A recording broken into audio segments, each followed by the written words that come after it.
upgrading the front of our Uptop Overland roof rack by turning it from this into this by installing some amazing lights, the LP4s by Baja Design.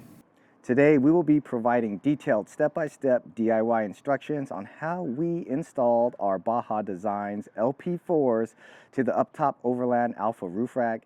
This install will work well for all Baja Designs lights, including LP6, LP9, XL80s, even the XL80 links. We will be connecting to the Switch Pro. We will cover tools needed, tips, wire sizes, how to connect the wires, and we will connect to our Switch Pro. First thing we're gonna do is we are going to get up here, and we're gonna take off this front load bar. There's going to be a total of 2 bolts on your passenger side and another 2 on the driver's side. First issue we're running into is that the bolts won't come out all the way with just a wrench. So we're actually going to have to take the armor layer off so that we can back these out. To remove this, we're going to be using the I think that's the 5mm. And we're going to remove this one.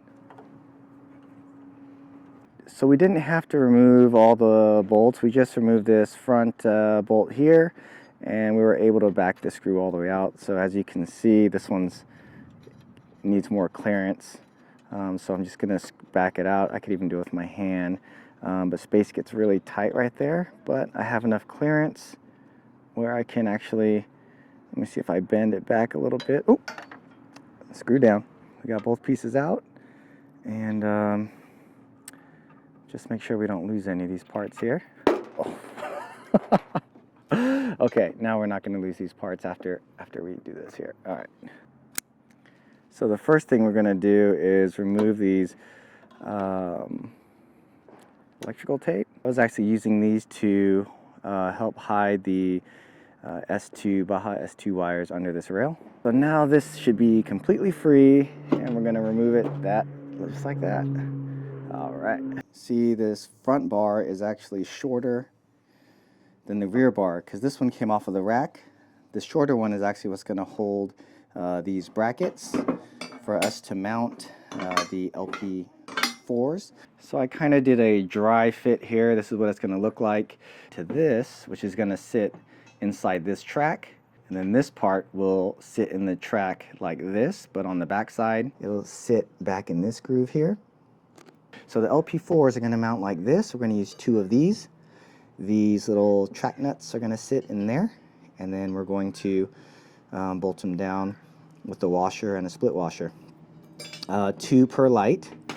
And I do want to give a shout out to Uptop Overland here because I needed some more of these nuts and bolts. I gave them a call, and they are expediting this for me. Recommended tools is a 5/32 Allen wrench and a 7/16 open-ended wrench. And they recommend getting this all mounted and then putting it back on the rack. Me, being the smart man that I am, did not do this and wasted a lot of time and comfort. So my recommendation is to fully assemble the lights, including the electrical, and then all you have to do is mount the front crossbar back onto your rack, and then it's all there and done. These track nuts, they're very long. If you can see, they stick out on one end. You can't mess that up because it won't even go in unless you put it in the correct way. So we're going to go ahead and put this on the bottom. And we're going to go ahead and put 3 of them in because these 3 are going to be used to secure this bar to this bracket. Line them up here. We're just going to kind of ballpark it.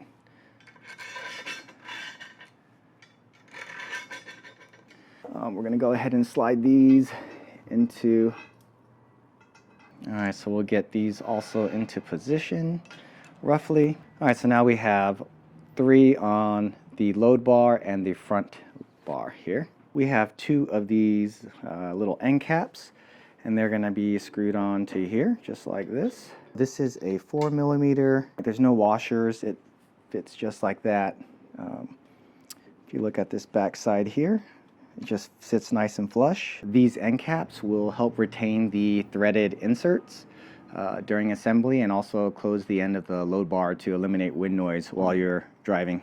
Alright, so at this point we're gonna bolt this mate plate on So it's gonna go like this, and we're gonna use these 3 bolts, and we're going to, which has the bolt, crush washer, and washer. You don't want to over tighten this because these stainless steel bolts are a lot stronger than this aluminum frame, and you can strip it very easy. You want to leave it loose though, because you want to still be able to adjust this piece. You see how you can slide it down the track and move it up and down, because you want to get the correct fitment, whatever you want for your lights once you get it up there. And then once your lights are mounted, then you can go ahead and snug everything down nice and tight.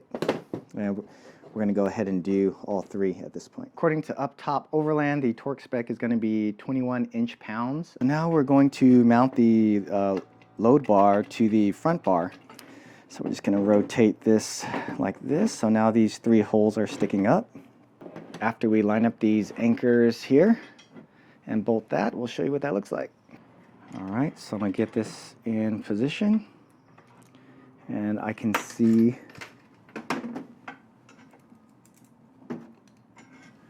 I can see all the holes there, and they're threaded. And so now I'm just going to go ahead and put these same bolts on.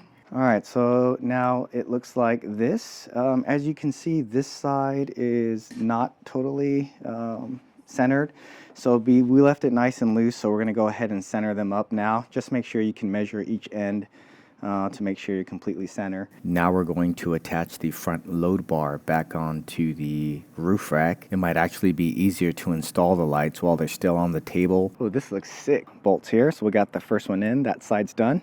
And we are just kind of seating the brackets just to see what they look like, how the spacing looks. We'll tighten these down, and then we'll start throwing the lights on. Fasten this plate back to this one. If you remember it at the beginning, we removed this bolt, and this spacer also needs to go in there. So we're going to go ahead and do that now. Hopefully I can get a good angle for you. All right, there we go. I got it on. Now I'm going to go ahead and cinch it down and tighten it up. So just looking at it real quick, if you can look here, the plug for the back here is definitely not going to clear. Let me get a better view here. There you go. Is not going to clear. We are going ahead and we're going to tighten down these brackets here, the top and the back, because we're happy with the way they sit. At first, it looks like you want to seat it flush with the front of the bar like this, which is really nice, and the lines look great. But what we're finding is that the LP4 will not clear these brackets, so they end up tilting like this, so they won't be sitting straight. I don't know, actually here, see how they won't clear the bracket? And to clear it, we have to tilt it up. This is what we're looking like now. It is getting close.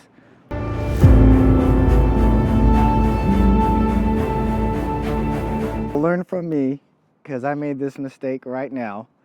If we turn these brackets backwards, facing forward, then these LP4s can actually have enough space to clear the plug there, because it'll be seating like this, which is enough space. It'll be way too forward, obviously, like this, so we just slide the rail all the way back, and it should be looking sick. Supposed to work. So take it from us. Let's flip these around so that we don't have this sticking off like half a finger width, and it's all the way on the rail, seated on the rail. Now we have all the brackets facing forward, and they're all seated flush with the front. Looks nice and clean. As you can see on the rail here, we do need to slide it back though.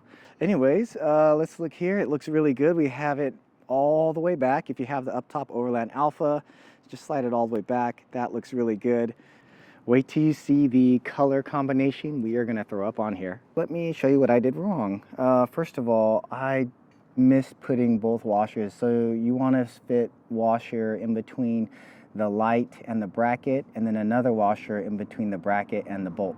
So I'm missing a washer here and here. All right, so this is the process. It is looking mighty fine. So we'll get the last one on there, and then we'll get to the wiring to the Switch Pro. We're gonna do the whites to one switch and the 4 ambers to another switch, and we should be good. Okay, they are all completely mounted on.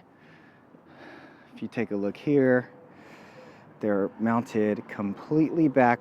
The bracket's facing forward, but it's spaced back as far as possible on the front rail. And we have plenty of clearance now without putting this thing upside down or anything crazy. So we butchered the wiring that came with the LP4s, and we salvaged these pieces. So these three are going to go on the whites. This 4 is going to go on the ambers.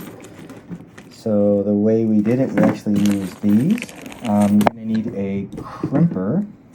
Looks like this.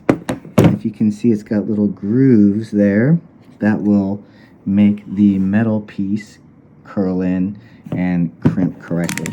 So there's a lot of different parts or pieces, crimpers. This is the kind you're going to be looking for in order to install this type of connector. You want to connect these just by taking out the sheath and then crimping this on the end.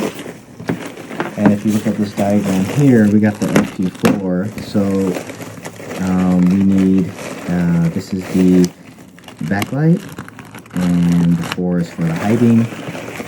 So we got those wires in, and then we have the black one in, which is the ground. Alright, so package just came in. We're going to be, this might be another video, but we're going to be installing these somewhere on the rack or in the tire area. But these are the rock dome lights. So we are not going to connect anything for the LP4s in this top right corner. As you can see from the diagram, it says not applicable.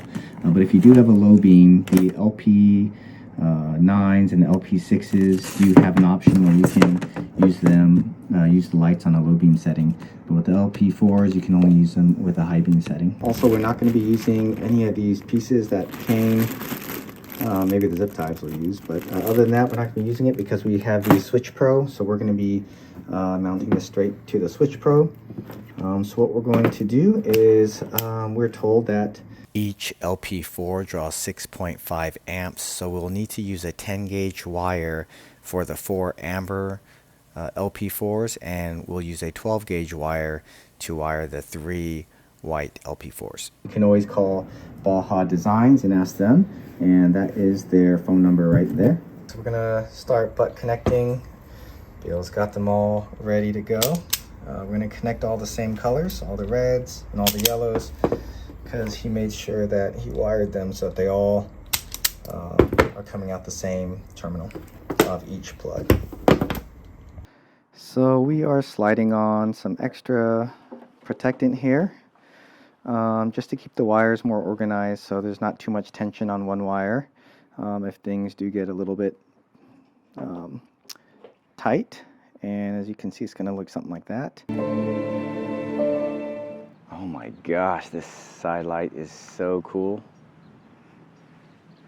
My goodness, these things are bomb-proof. The anchoring system, super solid. I mean, look at this.